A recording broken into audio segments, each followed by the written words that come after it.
2 Chronicles 6, verse 32, Solomon's prayer dedication.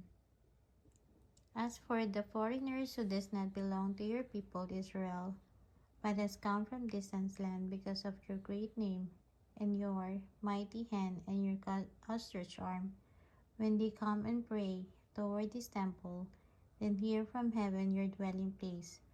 Do whatever the foreigner asks of you, so that all the peoples of the earth may know your name and fear you, as do your own people Israel, and may know that this house I have built bears your name. When your people go to war against their enemies, wherever you send them, and when they pray to you toward the city you have chosen and the temple I have built for your name, then hear from heaven their prayer and their plea, and uphold their cause.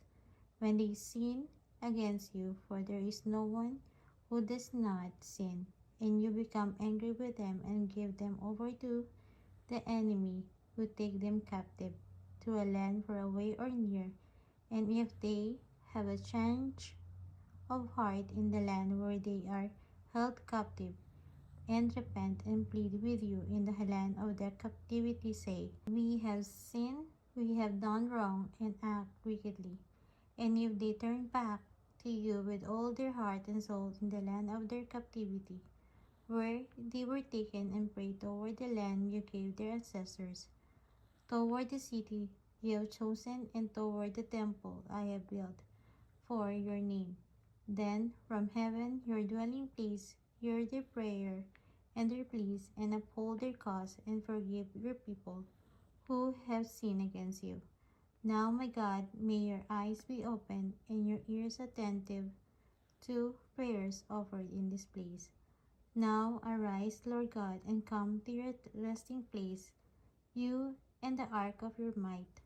May your priests, Lord God, be clothed with salvation. May your faith people rejoice in your goodness.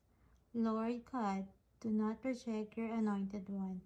Remember the great love promised to David, your servant.